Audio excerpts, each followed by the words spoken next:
When we think about environmentalism and protest music, they seem to go hand in hand.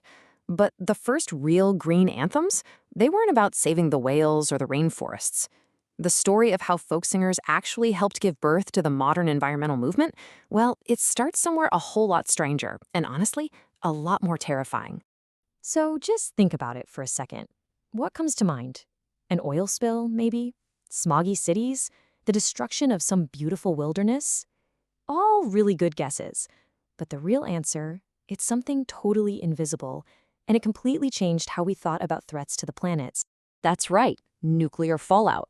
Way before the first Earth Day, long before books like Silent Spring, folk singers were trying to wrap their heads around the biggest environmental catastrophe imaginable, the atom bomb.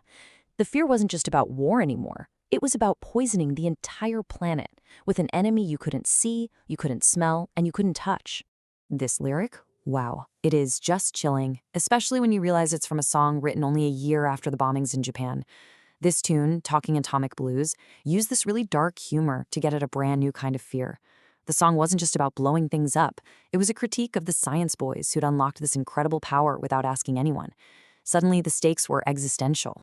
The real challenge here was making this invisible threat feel real to people. And that's what these artists did.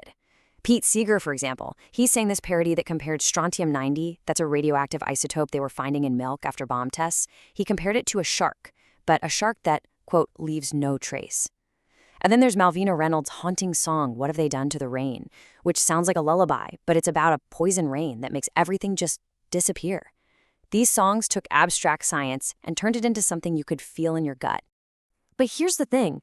This new environmental awareness created a massive problem for the folk protest movement.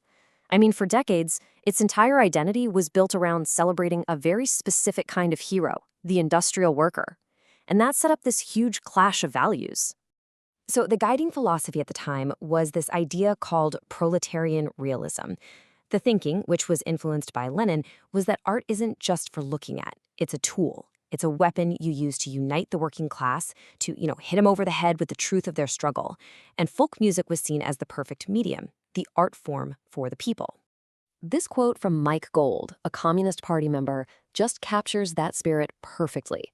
Forget the elites, the paid scribblers. Art belongs to the folks doing the hard, physical work that built the country. The heroic worker was the absolute center of this universe. And this right here, this just lays out the conflict so clearly. On one side, you have the absolute core of the folk tradition. You've got a Malvina Reynolds song that says, straight up, there's no better man than a mining man. But on the other side, you have singers like Katie Lee protesting the Glen Canyon Dam, giving 3 jeers to the guys destroying nature. So how do you do both? How can you celebrate the miner and also protest the pollution from the mine? It was a genuine ideological crisis. The movement had to figure out a way to solve this puzzle. And once again, it's Malvina Reynolds who kind of points the way forward. In her song Protesting a New Freeway, she doesn't just condemn it. She offers a solution that still honors the worker. Let's put them to work planting trees. I mean, that's basically what we would now call a green jobs program. It was a really radical idea, trying to build a bridge over this huge divide. So the movement was kind of fractured, pulled between these two different loyalties. It really needed a new voice, somebody who could connect the dots between all these different fights that were bubbling up in the 1960s. And that voice, well, it belonged to a young folk singer who wouldn't just write about the times. He would basically become the voice of the times. Bob Dylan, he became that prophet. His music acted as a kind of rhetorical glue. He wasn't just singing about civil rights over here and the anti-war movement over there and this new environmental thing somewhere else. No, he wove them all together. He created a single, shared feeling of rebellion, the shared desire for a different kind of world. There's actually a name for this phenomenon: empathetic resonance. It's this idea that when an audience and a performer go on an emotional journey together, it creates this incredibly powerful group identity. It makes you feel like you belong. And Dylan's music did that on a massive scale. It didn't matter if you were fighting for racial justice or protesting a dam, his songs made you feel like you were all part of the same tribe. So by weaving all these different threads into this one big tapestry of protest, Dylan really helped create a unified counterculture. And this new shared consciousness made it possible for an artist like Pete Seeger, one of the original pioneers, to step up and give that environmental thread its own powerful, focused voice.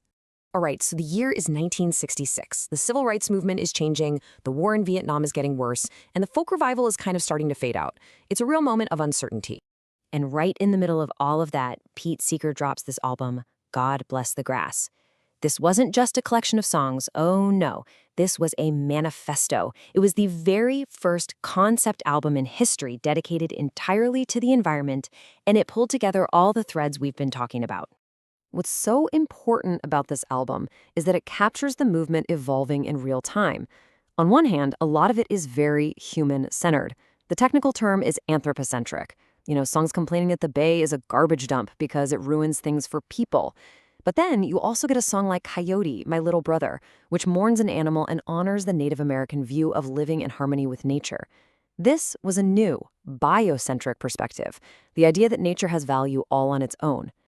And you gotta understand, for Seeger, this wasn't some abstract issue. It was deeply personal.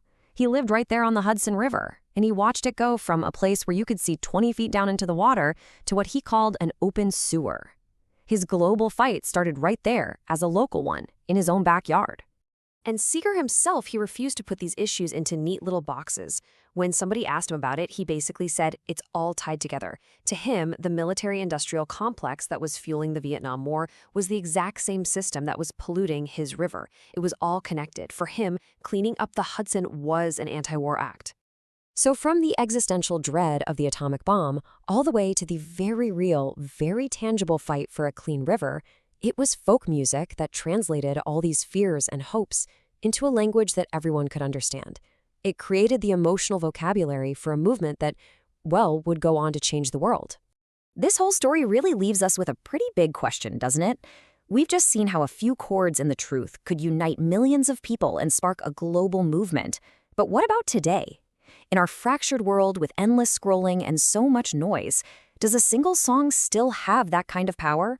Can one melody really cut through it all and compel us to act? That's definitely something worth thinking about.